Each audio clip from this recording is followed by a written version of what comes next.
हम लोग भी उल्टे हैं। हमारे पास बहुत से लोग आते हैं मिलने के लिए, गुरुजी हमारे भाई का मन ठीक कर दो, लोगाई का मन ठीक कर दो, पड़ोसी का मन ठीक कर दो, इनका मन ठीक कर दो, उनका मन ठीक कर दो। अच्छा, कभी ये कोई नहीं कहता कि हमारा मन ठीक कर दो। साहब दूसरों का मन ठीक कराना चाह रहे हैं, अपना मन कोई ठीक नहीं कराना चाहता है। आओ और देखो आदमी इतना परेशान, आदमी परेशान क्यों है? ये बात आज की समझ लोगे तुम्हारे काम आ जाएगी। पागलो, पूछो क्या? नेता मन का नहीं है, देश मन का नहीं है, खेल मन का नहीं है, बेटर मन का नहीं है, नौकर मन का नहीं है, मालिक मन का नहीं है। एक बात बताओ, तुम्हारा मन तुम्हारे मन का है? तुम्हारा मन तुम्हारे मन का है? अब तुम्हारा मन ही तुम्हारे मन का नहीं है तो दूसरे कहां से तुम्हारे मन के हो जाए ठटरी के बरे? बताओ, तुम्हारा मन तुम्हारे मन का नहीं है और तुम दूसरों का मन ठीक करवा रहे। हे गुरुजी, लुगाई का मन ठीक हो जाए, पड़ोसी का मन ठीक हो जाए, हमारे मालिक का मन ठीक हो जाए। ठटरी के बरे, अपना मन ठीक कर, तुम्हारा मन ठीक हो जाएगा तो सब ठीक हो जाएगा। यथा दृष्टि तथा सृष्टि, जैसा देखोगे वैसे ही दिखाई देगा। वही वाली बात आ गई कि मूली खाओगे तो मूली ही निकलेगी। हाँ, जो अंदर होगा वही बाहर होगा। और तुम दुनिया को ठीक करते घूम रहे हो। कुछ लोग हमारे पास आते हैं, ये सुधर जाए, वो सुधर जाए, वो हो जाए, ऐसा हो जाए, वैसा हो जाए, ये ठीक हो जाए, वो ठीक हो जाए। ठटरी के बरे, ते ठीक हो जा, तुम ठीक हो गए सब ठीक हो जाएगा। और जो नहीं होना होगा तो तुम क्या कर लोगे? हलवा। पहले खुद को ठीक करो, ये सूत्र है। दूसरों का मन ठीक करने की बजाय खुद का मन ठीक करो, खुद का मन ठीक हो जाएगा, सब ठीक हो जाएगा। समझे? बात समझ आई? किसका मन ठीक करो? बोलो बोलो। खुद का मन ठीक करो, दूसरों का मन ठीक मत करो। खुद का मन चंगा तो कठौती में अब का सुना है तुम्हें, सब आता है। जो देखो कौन सी ऐसी बात है जो नहीं आती, पर आता सब है, मानते कुछ नहीं है। हाँ, काहे काहे नहीं मानते? बोले मन खराब है। हाँ, अच्छा देखो, एक होता मन, एक होता सुमन। सुमन भी होता है, अच्छा, लेकिन एक होता दुश्मन। मन के भी अनेक प्रकार हैं, सुमन, अमन, मन, दुश्मन। ये क्या है भाई? ये दुश्मन क्या है?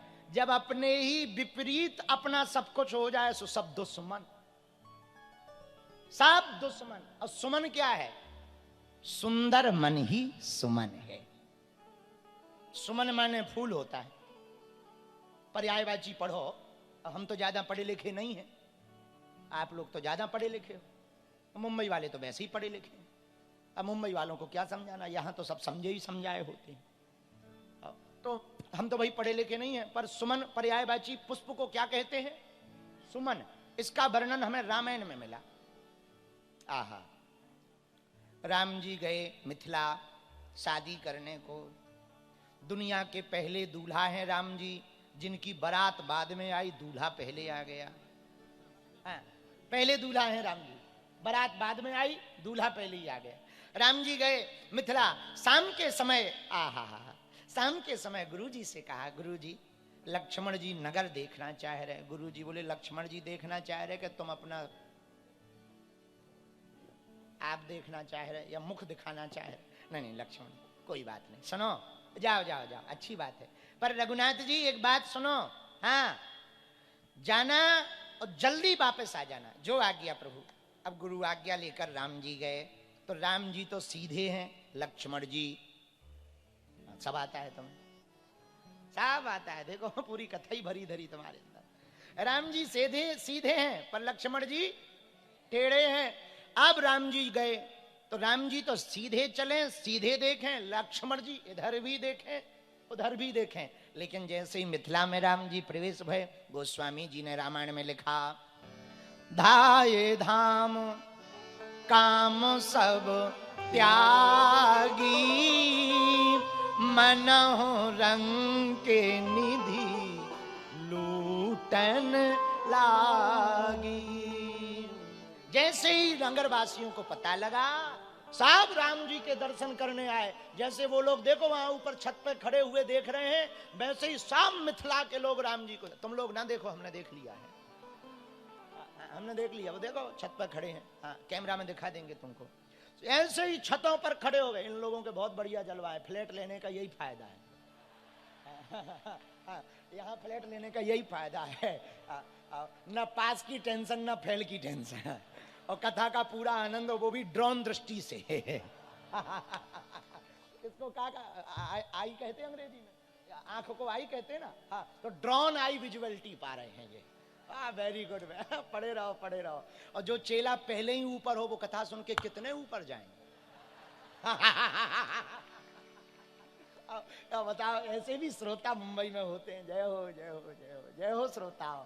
अब पता नहीं उन तक आवाज जाती कि नहीं जाती, और भगवान करे ना जाए। क्या पता दिमाग खराब हो जाए, पत्थर धर दे कोई टेंशन। खैर हमने उनको ऐसा रास्ता नहीं बताया। राम राम राम, ऐसी बातें बोलनी नहीं चाहिए, रास्ता नया बता। जिंदगी को आनंद लेना है तो जिंदगी का आनंद है, जो अंदर होगा वो बाहर होगा। अंदर ठीक करने के लिए बाहर, जैसे बाहर कचरा लग जाए तो क्या करो, सर्फ एक्सल लगाओ, साबुन लगाओ, बढ़िया बढ़िया शैम्पू आ गई, बढ़िया बढ़िया वो आ गए, साबुन आ गए, और बढ़िया बढ़िया अब आजकल तो मसाजें होने लगी, बढ़िया कर लो, कोई दिक्कत नहीं, बढ़िया खूब बढ़िया कचरा सही हो जाएगा, कालिख मिट जाएगी, टैनिंग मिट जाएगी, सब ठीक हो जाएगा, बाहर हो जाओगे। लेकिन मन खराब हो गए तो सर्फ एक्सल पियो क्या? मन कैसे ठीक होगा? मन खराब हो तो भाई, तन खराब हो तो साबुन लगाते हैं, कपड़ा खराब होता है तो सर्फ एक्सल लगाते हैं, पर मन खराब हो तो क्या लगाए? बोलो बोलो। यदि तन खराब हो तो साबुन लगाओ, पर मन खराब हो तो प्रभु की कथा सुन जाओ। ये मन का डिटर्जेंट है कथा, मन का साबुन है कथा, मन का साबुन है कथा। इसीलिए तुलसीदास जी गुरु जी की वंदना, हनुमान जी की वंदना गुरु रूप में कर रहे। श्री गुरु चरण सरोज रज निज मन मुकुर। अच्छा एक बात और, इस दोहा की लाइन में रज की बात की, चरण रज, चरण रज ही क्यों कहा? रज की बड़ी महिमा है। चरणों से भगवान के गंगा जी निकली। सबसे पातकी रामचरितमानस में यदि देखा गया तो अहिल्या को देखा।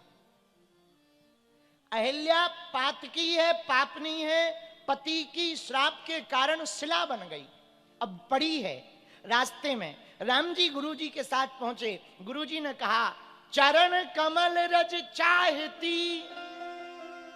हे राम जी, ये आपके चरणों की रज चाहती। राम जी बोले प्रभु हमारे चरणों की रज, आप तो हमारे गुरु जी हो, आप चरण, आप अपने चरणों की रज दे दो, हमारी क्यों, हम तो चेला हैं, आप गुरु हो। गुरु गुरु श्रेष्ठ होता है कि चेला? बोलिए, बोलो बोलो, गुरु श्रेष्ठ होता है कि चेला? गुरु। तो गुरु जी आप चरण रख दे दो, हम तो चेला हैं, हम क्यों दें? तो पता है विश्वामित्र जी क्या बोले? राम बात सही है तुम्हारी कि हम तुम्हारे गुरु हैं, मानते हैं तप बल है, ज्ञान बल है, बुद्धि बल है, पर राम चरित्र बल जो तुम्हारा है वो इस पृथ्वी पर किसी और का नहीं है। और अहिल्या चरित्र से हीन, पाप इसी का लगा ना, चरित्रहीनता का पाप लगा। तो चरित्रहीनता के पाप के दोष को मिटाने का कोई कार्य कर सकता तो जिसका चरित्र उत्तम होगा वही कर सकता, वो राम तुम हो।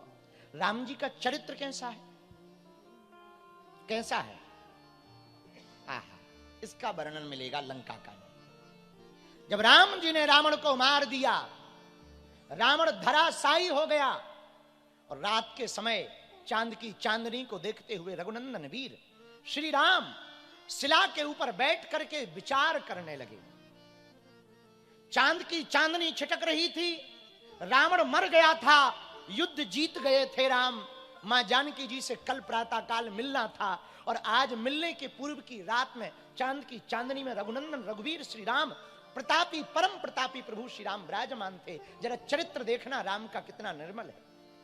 उसी समय लंकेश दशानन की पत्नी मंदोदरी पीछे की तरफ से पास आई। राम जी ने जैसे ही किसी स्त्री की छाया को देखा, रघुनंदन रघुवीर राम खड़े हो गए, मुड़े नहीं, खड़े हुए और हाथ जोड़कर कहा, मां तुम कौन हो? वो स्त्री फूट फूट कर रोने लगी। राम ने कहा, प्रभु श्री राम ने कहा, मां तुम कौन हो और रो क्यों रही? यदि बुरा ना मानो तो सामने आओ, मुझे अपना मुख दिखाओ, कौन हो आप? वो स्त्री सामने रघुनंदन के आई, प्रभु श्री राम के सामने आकर रोने लगी और कहने लगी, हे राम, हे रघुवीर, हे वीरों के वीर, हे रघुकुल तिलक श्रोमणी रघुनंदन, मैं वही अभाग्नि स्त्री हूं जिसके पति को आज आपने वीर गति को पहुंचाया। मैं लंकेश दशानन की पत्नी मंदोदरी हूं। राम, मैं देखने आई थी। क्या देखने आई मां? राम, मैं देखने आई थी कि वो वीर कौन है, कैसा दिखता है, जिसने परम प्रतापी परम बलशाली, मेरा पति साधारण नहीं था। जब मेरा पति चलता था तो पृथ्वी डोलती थी, देवता जगह छोड़ देते थे, कंदराओं में छुप जाते थे, इंद्र भी सामना नहीं कर पाता था। इतना बलशाली मेरा पति दिग्विजयी था, उसे दशानन कहा जाता था। मैं देखने आई हूं इतने बलशाली पति को मारने वाला वो वीर कौन है, और उसके अंदर ऐसा क्या है कि मेरा पति हार गया और तुम जीत गए। प्रभु राम ने कहा, मां आपने मुझे देख तो लिया ही है, अब जरा बताओ मेरे अंदर ऐसा क्या है जो तुम्हारे पति के अंदर नहीं था, और तुम्हारे पति हार गए और ये दास जीत गया, आपका ये बालक जीत गया। मंदोदरी फूट फूट कर रोने लगी, पागलो रोती हुई कहने लगी, राम, एक मेरा पति था जो दूसरों की स्त्री को अपनी पत्नी बनाना चाहता था, एक राम तुम हो, स्त्री की छाया देखकर मां मानकर खड़े हो जाते। ऐसा पृथ्वी पर दूसरा कोई नहीं है। ये चरित्र है राम का, इतना पावन चरित्र है राम का। इसलिए तो चरण रज की महिमा है, अपने से श्रेष्ठ की चरण रज की बड़ी महिमा है।